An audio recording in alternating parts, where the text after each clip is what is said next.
गोपाल की एक पत्नी थी जो बहुत बोलती थी और वो उसके ज्यादा बोलने से बहुत परेशान था। गोपाल को पता चला कि जंगल में एक महात्मा आए हुए हैं। वो अपनी पत्नी को उनके पास लेकर जाता है और कहता है, मुनिवर कृपा करके आप इसे समझाइए, ये बहुत बोलती है। मेरे मना करने के बाद भी इसका दिन भर मुंह चलता ही रहता है। मैं इसे कितना समझाता हूँ कि कम बोलकर चुप रहना सीख, लेकिन ये नहीं मानती और हर बार इसकी वजह से लड़ाई होती है।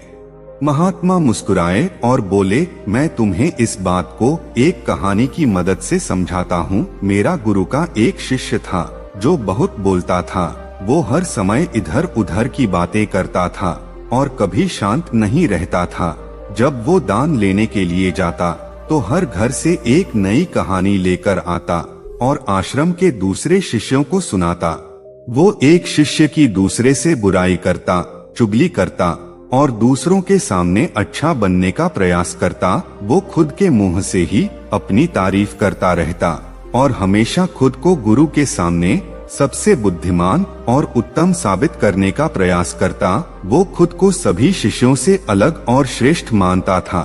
उसका कहना था कि मैं एक अमीर घर का बालक हूँ। अगर मैं चाहता तो एक आरामदायक और सुविधाओं से भरा जीवन जी सकता था, लेकिन मैंने वो सब छोड़कर यहाँ आ गया क्योंकि मुझे खुद को जानना है, जीवन को जानना है।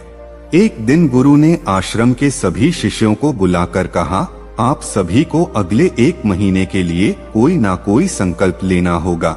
इससे आपकी संकल्प शक्ति मजबूत होगी और आप में आत्मशक्ति का संचार होगा। आप सभी अपने सामर्थ्य के अनुसार कोई भी संकल्प ले सकते हैं और यदि 1 महीने से पूर्व आप में से जिसका भी संकल्प टूट जाएगा तो वो अपनी पुरानी दिनचर्या में वापस आ सकता है। सभी शिष्यों ने अपनी शक्ति के अनुसार संकल्प लिए और गुरु को अपने अपने संकल्प के बारे में बताकर वहां से चले गए। लेकिन वो शिष्य जो खुद को सबसे अलग दिखाना चाहता था, सीधे गुरु की कुटिया में पहुंचा और बोला, मैं कोई छोटा मोटा संकल्प नहीं लेना चाहता, बल्कि खुद की ही तरह एक महान संकल्प लेना चाहता हूँ। कृपया आप ही बताएं, मुझे क्या संकल्प लेना चाहिए। उसकी ये बात सुनकर गुरु मुस्कुराए और बोले, क्या तुम मेरे द्वारा दिए गए संकल्प को पूरा कर पाओगे? क्या तुम्हारे लिए उसे पूरा करना संभव होगा? शायद नहीं, वो तुम्हारे लिए संभव नहीं। तुम उसे पूरा नहीं कर पाओगे, इसीलिए तुम खुद ही कोई संकल्प ढूंढो। शिष्य ने कहा, नहीं गुरुदेव, आप जो भी संकल्प मुझे देंगे मैं जरूर उसे पूरा करूँगा। गुरु ने कहा, ठीक है, तो तुम अगले 1 महीने तक चुप रहो, मुंह से एक शब्द भी नहीं निकालो, यही है तुम्हारा संकल्प। शिष्य ने कहा, गुरुदेव, ये भी कोई संकल्प है? ये तो बहुत ही आसान है। आप कोई संकल्प दीजिए जो मेरी योग्यता के बराबर हो। गुरु ने कहा, पहले तो तुम इस संकल्प को पूरा करके दिखाओ। शिष्य ने गुरु की बात मान ली और वह उसी समय चुप हो गया और पलटकर कुटिया से बाहर चला गया। उसे चुप रहना बहुत आसान लग रहा था। उसने एक दिन तो जैसे तैसे चुप रहकर काट लिया, लेकिन दूसरे दिन से उसके मन में ना बोलने का बोझ बढ़ने लगा। तीसरे दिन उसे भारीपन महसूस होने लगा और चौथे दिन उसके अंदर एक अजीब सी बेचैनी होने लगी, क्योंकि आसपास आश्रम के सभी शिष्य एक दूसरे से बातें कर रहे थे। वो भी अपना पक्ष उनके सामने रखना चाहता था, उनकी बोलती बंद कर देना चाहता था, लेकिन उसका संकल्प उसे रोक रहा था। इसीलिए वो पूरे दिन केवल आंखें बनाता रहा। इसी तरह कुछ दिन और बीते और वो शिष्य बीमार पड़ गया। उसका सिर फटा जा रहा था। उसका खाने पीने तक का मन नहीं था, वो सिर्फ बोलना चाहता था। वो गुरु के पास गया और उनके सामने बैठकर लिखकर उन्हें बताया, गुरुदेव, मैं बोलना चाहता हूँ, बिना बोले मुझे सांस नहीं आ रही है, मेरा दम घुटता जा रहा है, मैं अंदर ही अंदर पागल हुआ जा रहा हूँ, मैं क्या करूँ? क्या संकल्प तोड़ दूँ? ये पढ़कर गुरु मुस्कुराए और बोले, संकल्प केवल लेने के लिए नहीं होते, लेकिन जो अपने संकल्प को पूरा कर लेता है वो अपनी आंतरिक शक्ति को बढ़ाता है। और जो अपनी आंतरिक शक्ति को बढ़ा लेता है वो समाज और जागृति की राह पर आगे बढ़ जाता है। संकल्प का लेना भी तुम्हारे हाथ में था और इसे तोड़ना भी तुम्हारे हाथ में है। तुम्हारे बहुत से भाई अपने संकल्प को तोड़कर अपनी पुरानी दिनचर्या पर वापस आ चुके हैं। अगर तुमसे नहीं हो पा रहा तो तुम भी संकल्प तोड़कर अपनी पुरानी दिनचर्या पर वापस जा सकते हो। लेकिन याद रहे, अगर आज तुम इस छोटे से संकल्प को नहीं संभाल पा रहे तो तुम अपनी बाकी की पूरी जिंदगी को कैसे संभाल सकोगे। बाकी फैसला पूरी तरह से तुम्हारे हाथों। गुरु की ये बात उस शिष्य के दिल में चोट कर गई। वो बिना कुछ बोले वहाँ से वापस चला गया और खुद को कुटिया में बंद कर लिया। वो केवल अपने जरूरी कामों के लिए ही कुटिया से बाहर निकलता, बाकी सारा समय कुटिया के अंदर ही बैठा रहता। 15 दिन बीत चुके थे और आश्रम के लगभग सभी शिष्यों का संकल्प अब तक टूट चुका था, लेकिन उसका संकल्प अभी भी जारी था। संकल्प लेने के बाद से अब तक उसने एक शब्द भी नहीं बोला। सारा आश्रम हैरान था कि इतना बोलने वाला इंसान चुप कैसे हो गया। 15 दिन बीतने के बाद वो दोबारा अपने गुरु के पास गया और लिखकर बताया, गुरुदेव, मैं बाहर से तो चुप हूँ, लेकिन मेरे भीतर बहुत सी आवाजें हैं, बहुत सी चीख पुकार और शिकायतें हैं। मैं अंदर ही अंदर बात करता रहता हूँ। मेरा मन तरह तरह के प्रश्न पूछता है। मैं बाहर से जितना मौन हूँ, भीतर से उतना ही शोर शराबे से भरा हूँ। क्या इस तरह से मेरा संकल्प अभी भी मान्य है? गुरु ने कहा, हाँ, तुम्हारा संकल्प अभी भी जारी है, लेकिन जब तक लोगों की ये आवाजें तुम्हारे कानों में गूंजती रहेंगी, तुम्हारा मन बोलता रहेगा, क्योंकि इसे तो आदत है। तुम भले ही बाहर से चुप रहो, लेकिन तुम अंदर ही अंदर बोलते रहोगे। तुम्हें इन बातों से, इन आवाजों से दूर जाना चाहिए। शिष्य गुरु को प्रणाम कर वहाँ से चला गया और सुबह होते ही अपनी कुटिया छोड़कर जंगल की तरफ चल पड़ा। कई दिन बीत गए, संकल्प का समय भी पूरा हो गया, लेकिन शिष्य लौटकर नहीं आया। आश्रम में सभी को डर था कि कहीं जंगली जानवर ने उसे अपना शिकार न बना लिया हो। इस बीच उसे ढूंढने की बहुत कोशिश की गई, लेकिन वो कहीं नहीं मिला। गुरु भाइयों ने मान लिया था कि जंगली जानवरों ने उसे अपना शिकार बना लिया है, लेकिन गुरु को ऐसा नहीं लगता था। एक दिन आश्रम का एक अन्य शिष्य गुरु के पास आया और बोला, गुरुदेव, हमारे उस अधिक बोलने वाले भाई के साथ क्या हुआ होगा? क्या जानवर ने उसे मार दिया होगा? गुरु ने कहा, हो सकता है कि जानवरों ने उसे अपना शिकार बना लिया हो, लेकिन उसके ना लौटने की एक दूसरी वजह भी हो सकती है। शायद उसे वो मिल गया है जिसके लिए वो गया था। फिर शिष्य ने पूछा, गुरुदेव, क्या ज्यादा बोलना इतना हानिकारक होता है? गुरु ने कहा, इंसान के जीवन के बहुत सारे दुखों में से एक दुख ये भी है कि वो कभी चुप नहीं रह सकता, हमेशा कुछ न कुछ बोलता ही रहता है। सिर्फ हमारे बोलने के कारण हमारे आधे से ज्यादा दुख पैदा होते हैं। हम में से कोई भी चुप नहीं रहना चाहता। हम बस सामने वाले को सुना देना चाहते हैं। जो भी हमारे मन में है सब निकालकर उसके मन में बिठा देना चाहते हैं। उसे समझा देना चाहते हैं कि देख, तू गलत है और मैं सही। इस तरीके से सुनने और सुनाने का ये काम जिंदगी भर चलता रहता है, लेकिन इस नासमझी में हम अपना समय, अपना जीवन, अपनी समझ और सबसे महत्वपूर्ण अपना कीमती पल जो जिए जा सकते हैं, जिनको अनुभव किया जा सकता है, जिनमें आनंद को प्राप्त किया जा सकता है, ये सब खो देते हैं। लेकिन इसके बदले हमें मिलता क्या है? कुछ नहीं, सब व्यर्थ और बर्बाद हो जाता है। शिष्य ने पूछा, तो फिर इसका समाधान क्या है? गुरु ने कहा, पूरी जागरूकता के साथ अपने विचारों को देखना ही एकमात्र तरीका है।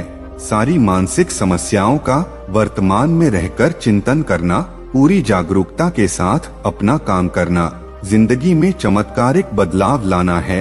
उसके बाद वो शिष्य गुरु से अपने प्रश्नों का उत्तर पाकर उन्हें प्रणाम करके वहाँ से चला गया।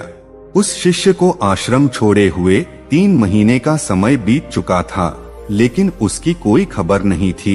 अब तक तो सभी गुरु भाइयों ने भी उसके वापस लौटने की उम्मीद छोड़ दी थी, लेकिन एक दिन वो आश्रम लौट आता है। अब वह वो नहीं था जो यहाँ से गया था, वो कुछ और ही बनकर वापस आया था।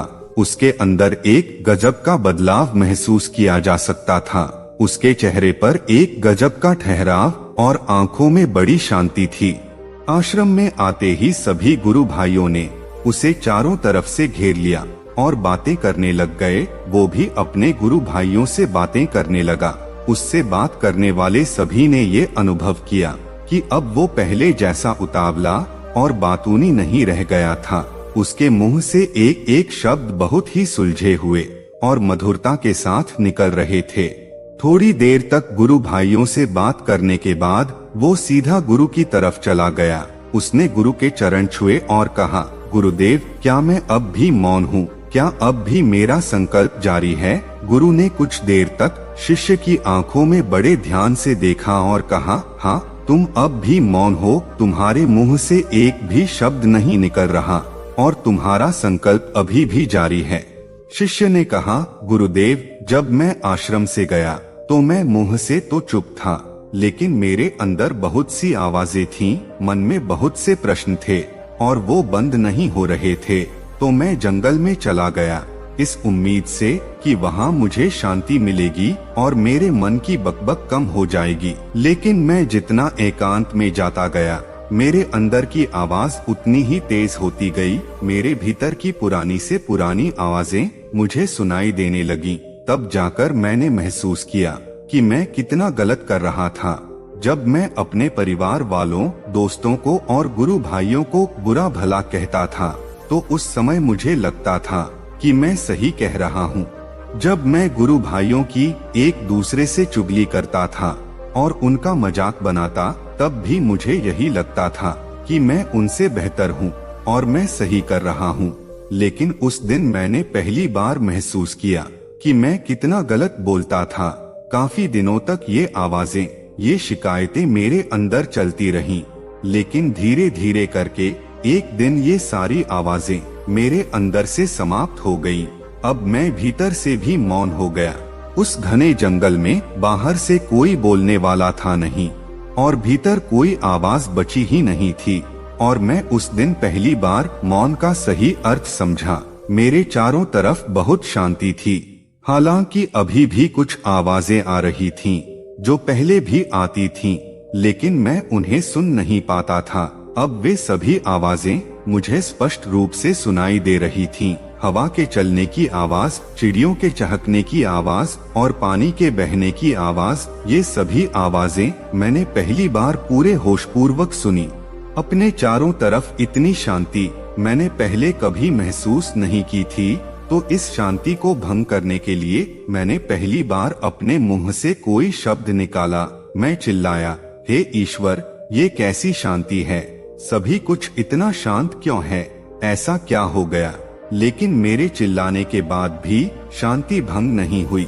सब कुछ पहले जितना ही शांत था, बाहर भी और भीतर भी। हे गुरुदेव, मैंने अपने गुरु भाइयों से बात की, मैंने आपसे बात की। मैं बोल रहा हूँ, मैं चल रहा हूँ, मैं सब कुछ देख रहा हूँ, लेकिन मैं अपने भीतर एकदम एकांत में हूँ, मौन में हूँ। भीड़ में होता हूँ तब भी भीतर से अकेला एकांत में होता हूँ।